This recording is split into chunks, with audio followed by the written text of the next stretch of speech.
시절에 관해서 기록하고 있는 복음서가 없지요. 누가는 예수님의 탄생에 관해서 기록하고 있습니다. 그리고 출생 8일 만에 성전에 올라가서 어떻게 정결케 하는 예식을 치르셨는지에 관해 기록을 하지요. 그러고 나서는 시간을 조금 건너뛰어서 오늘 여러분과 함께 읽었던 12살 두레베 예수님의 행적에 관해 소개하고 있습니다. 사실 그 사이에는 많은 사건들이 있었습니다. 헤롯이 예수님을 죽이려고 2살 이하의 어린아이는 다 죽이는 그런 참담한 사건도 있었고요. 그 일들을 피해서 예수님과 예수님의 가족은 이집트로 피난을 가서 사셔야 했습니다.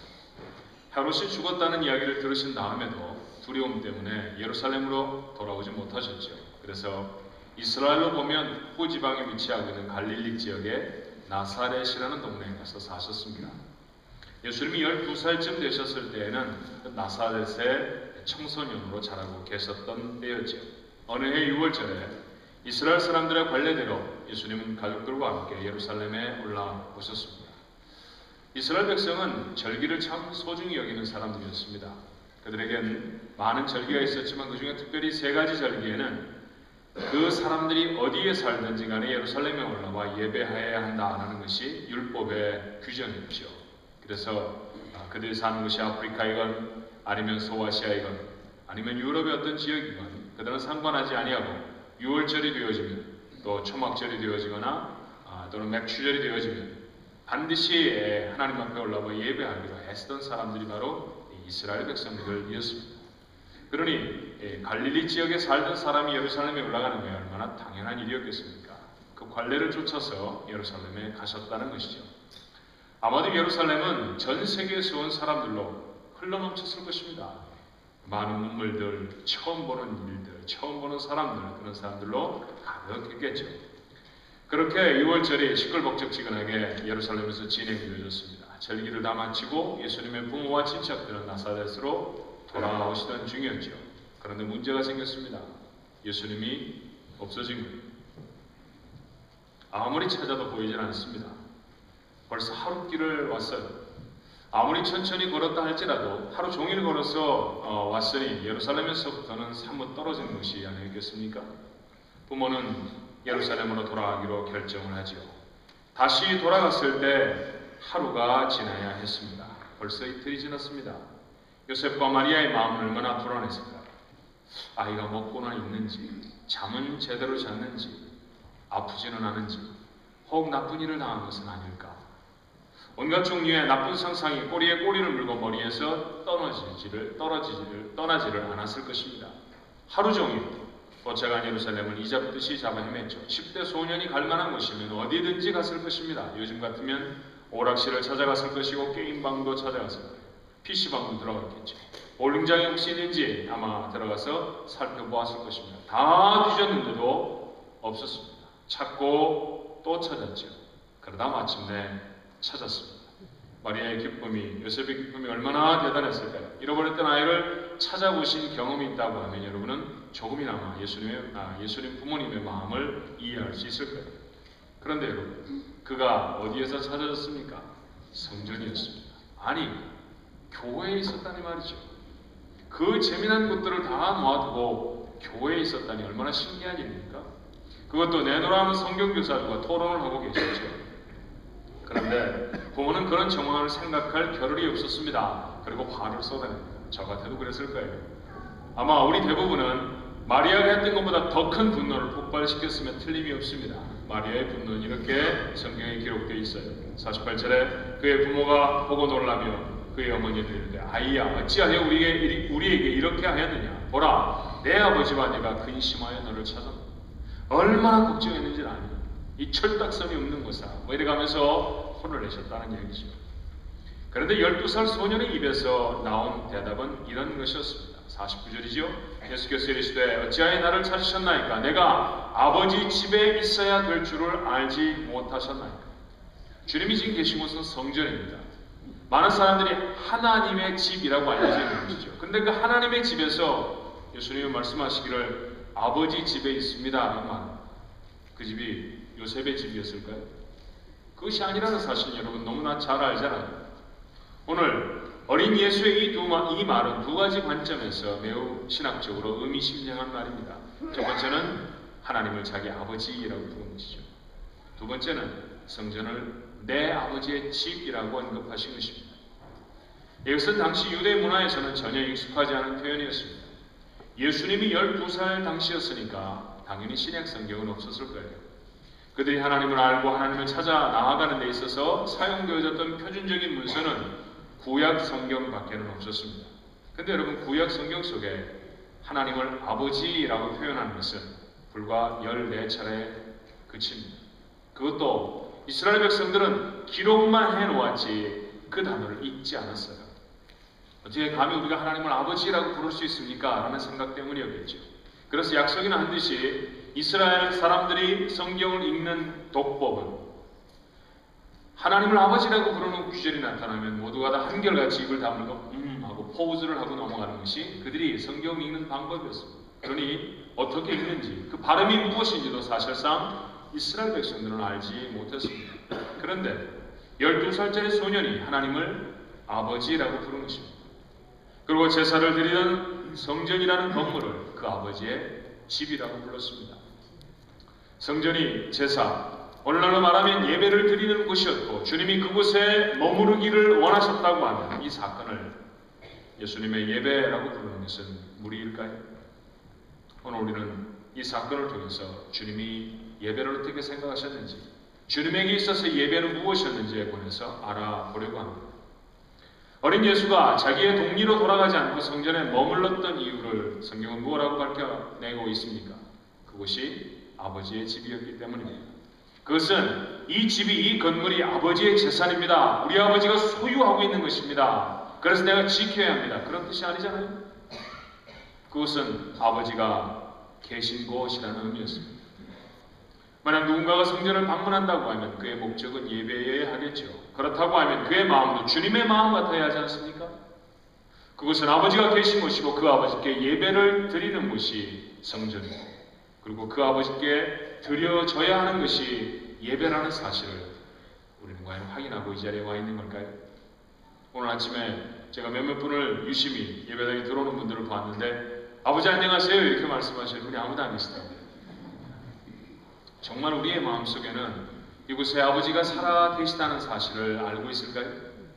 그런 믿음과 그런 기대와 내가 나아가면 살아 계신 아버지가 나를 맞아주신다는 그런 바람으로 여러분은 이 자리에 와 계십니까? 결국 예배는 뭘까요? 다른 여러 거창한 신학적인 수식어를 붙이기 전에 예배란 살아계신 하나님을 만나는 것인 줄로 믿습니다. 우리가 예배를 통해 말씀을 듣는다고 하면 그것은 하나님이 내게 하시는 말씀입니다.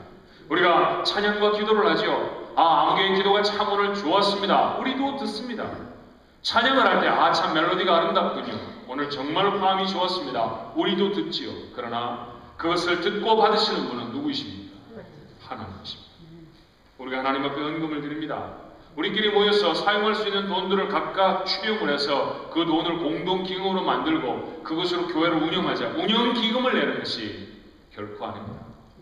우리가 하나님 앞에 얼마나 큰 물질을 드리든지 아니면 아무리 작은 물질을 드리든지 그것이 받아지시는 분은 누구입니까? 하나님이십니다. 하나님께 드리는 것이죠.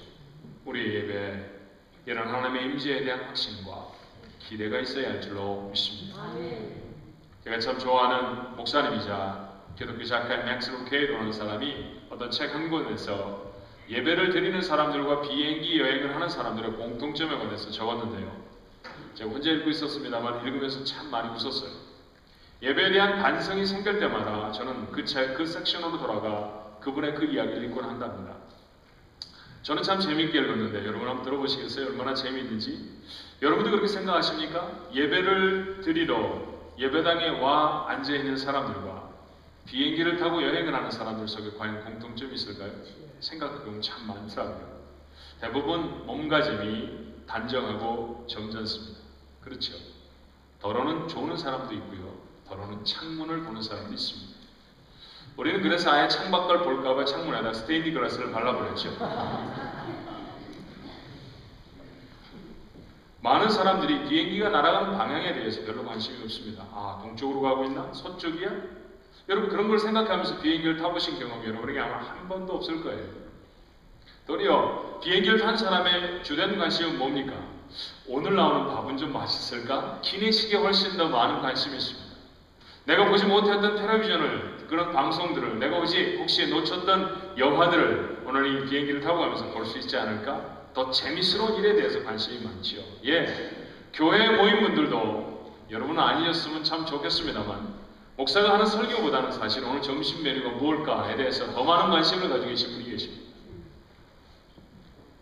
끝나는 시간이 좀 길어지면 어떨까요? 비행기가 도착하는 시간이 10분이나 15분쯤 늦춰진다고 하면 사람들은 신경질적으로 시계를 봅니다. 우리도 마찬가지죠.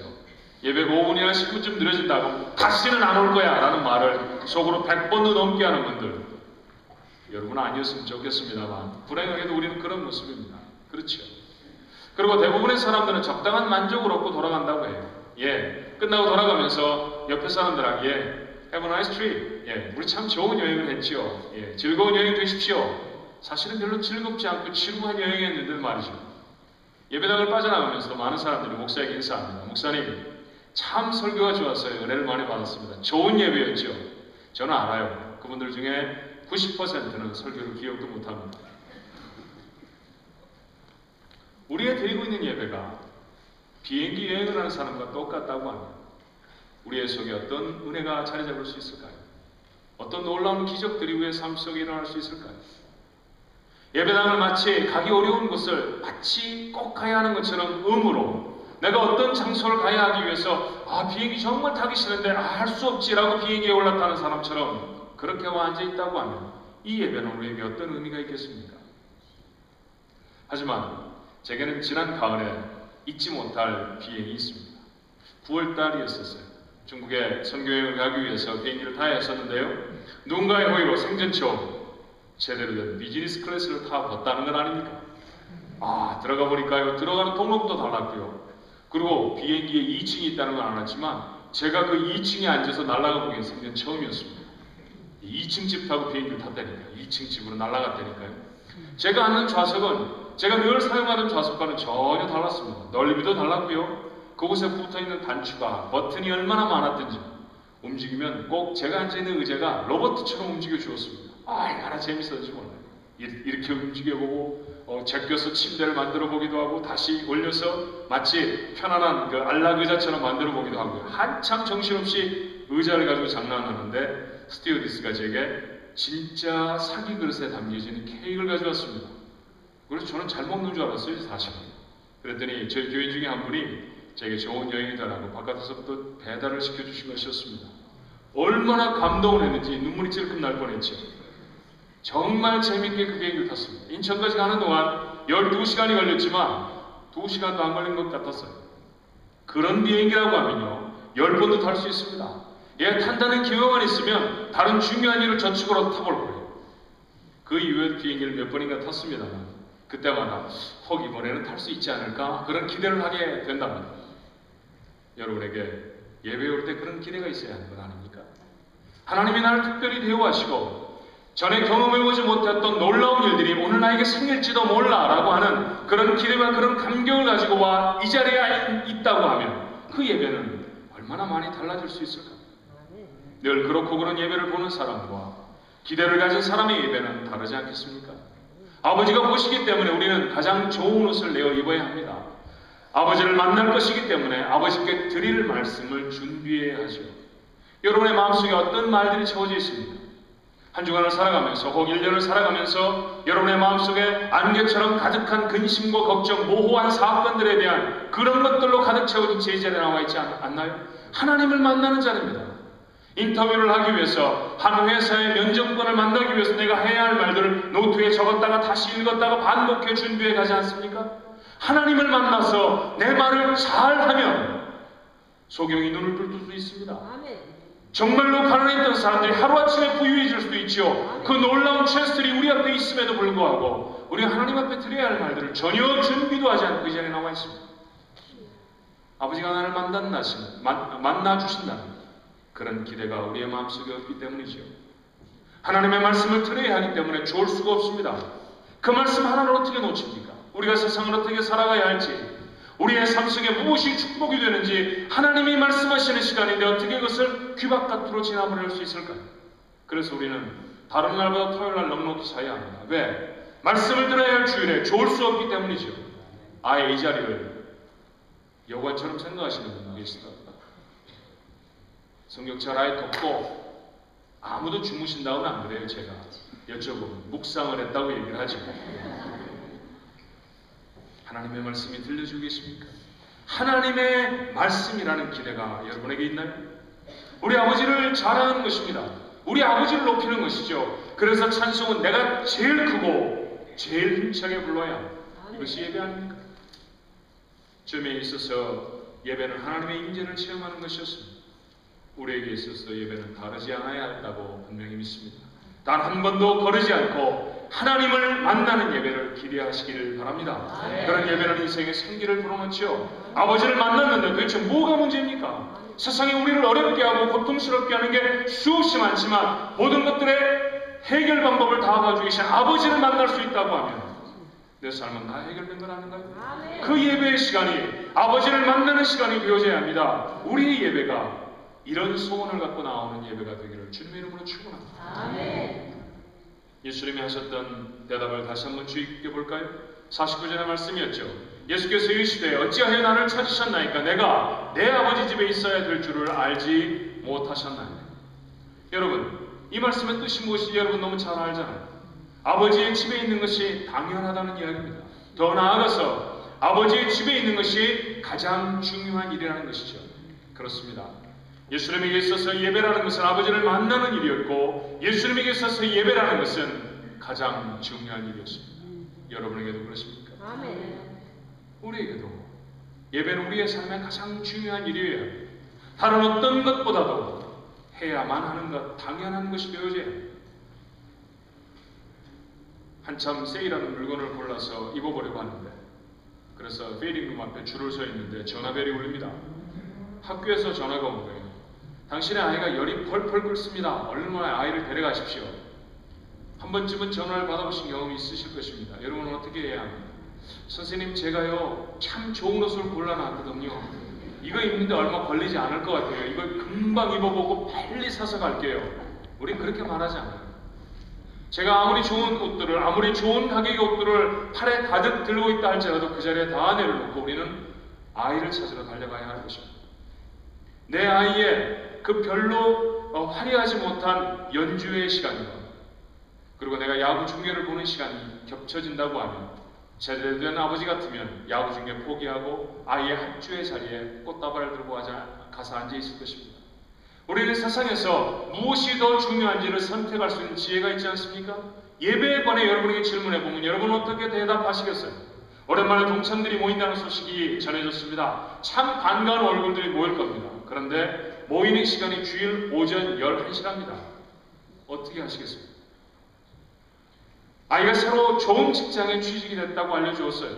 월급도 많이 받는다고 합니다. 좋은 포지션이에요. 그리고 오피스도 너무너무 좋다네. 사람들이 다 가고 싶어 하는 곳이에요. 그런데 그 아이가 우리에게 이렇게 말합니다. 아버지, 그런데 말이에요. 한 가지 문제가 있어요. 주일날 출근해야 되거든요. 예배 드릴 수 없을 것 같아요. 여러분은 뭐라고 대답하시겠어요? 예배가 정말로 삶의 우선순위가 되어져 있다고 하면 이것들의 대답이 자명해지지 않을까요? 에릭 리들이라는 사람은 영국의 유명한 육상 선수였습니다. 그는 1924년 파리올림픽에 참가하죠. 당시에는 다른 대륙에 있는 사람들이 100m 달리기에서 늘 금메달을 따곤 했었기 때문에 이 리들에게 걸고 있는 기대는 영국뿐만이 아니라 유럽 전체의 대륙 사람들의 기대였어요. 그 사람이 가장 좋은 기록을 보유하고 있었기 때문이죠. 예선을 훌륭한 점수로 예상대로 다 통과를 했습니다.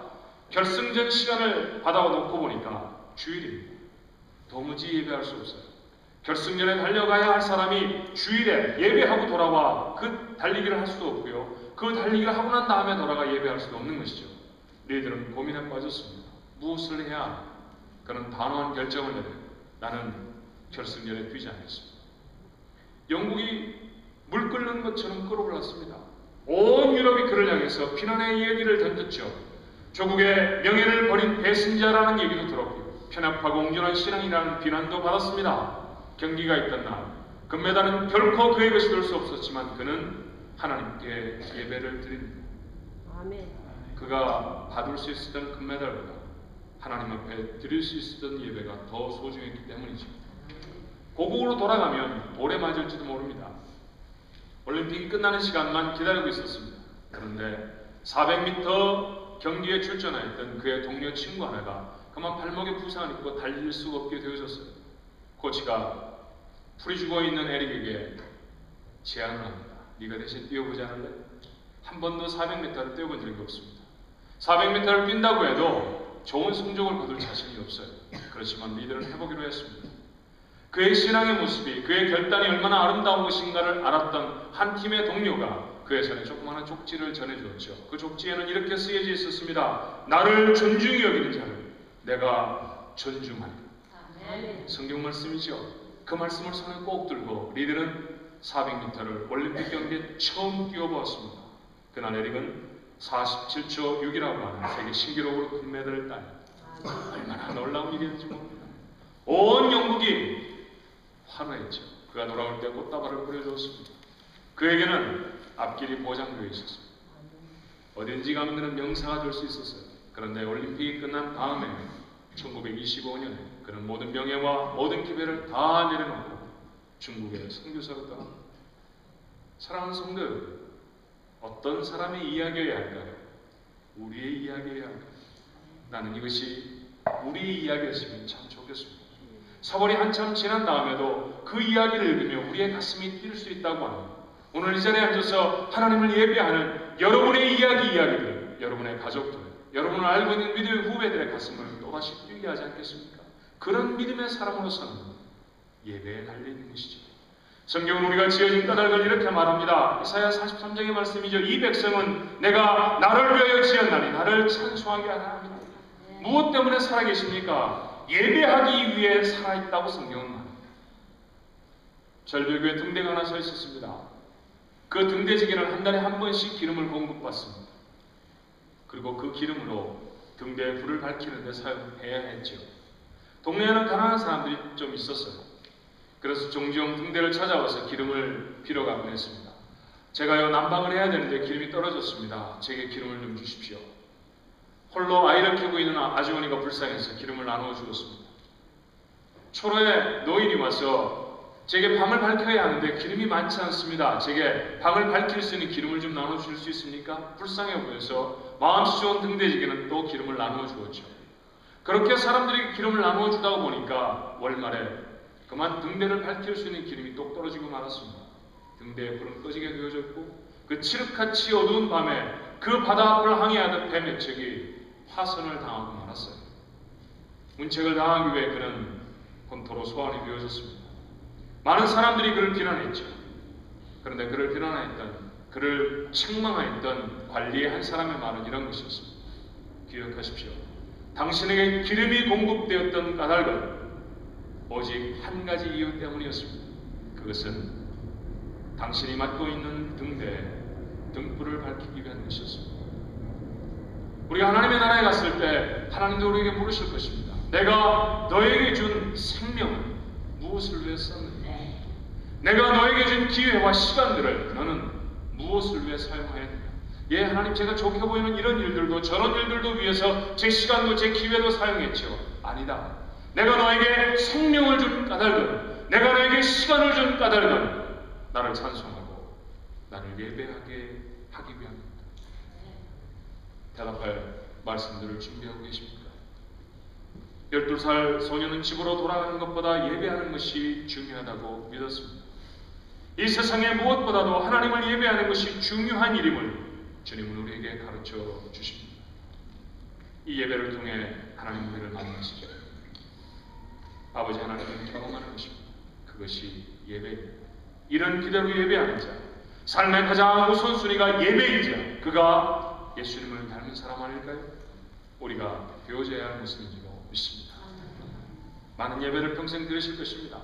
그러나 단 한 번의 예배도 은혜 없이 지나가지 마십시오. 단 한 번의 예배도 거룩한 기대를 품지 않고 오지 않는 그런 예배가 되어졌으면 참 좋겠습니다. 하나님을 늘 만나는 기대를 가지고 하나님이 내게 복 주신다는 소망을 가지고 그 아버지를 만나는 기쁨과 감격으로 그 자리를 함께 하십시오.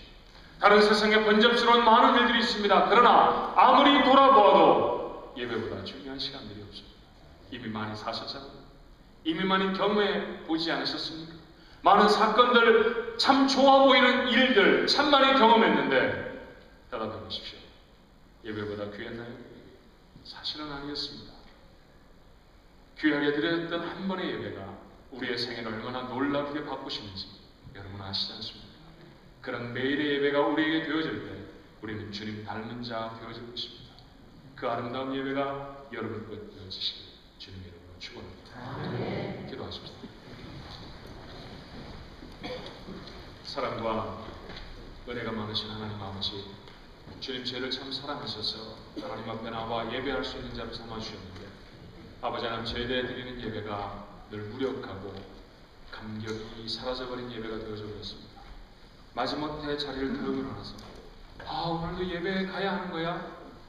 왜 하필이면 이 시간이지? 라고 할 때가 하나님 우리가 얼마나 많은지 모릅니다. 주님은 그렇게 복 주시려고 우리를 기다리십니다. 그 주님 앞에 나오면 우리의 상한 마음을 주께서 만져주시고 하셨는데 우리의 이야기를 들으시고 그래 그건 내가 해결한다, 그건 내가 도와주겠다라고 우리를 늘 격려하시고 그 약속대로 우리의 삶을 평안케 하셨는데 하나님 그런 주님과의 만남을 우리는 언제나 두 번째, 세 번째 두었던 사람들이었습니다. 오늘 시간에 주님처럼 예배하게 하여 주시옵소서.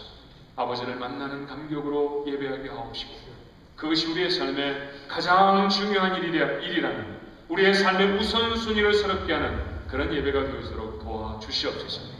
아버지 하나님 앞에 진정으로 나온 사람들에게 단 한 번도 거르지 아니하시고 하나님의 거룩한 은혜를 허락해 주셨듯이 예배 드릴 때마다 오늘 이 아침에 예배한 사람들은 한 번도 주님 허락하시는 은혜를 놓치지 않게 하여 주시옵소서.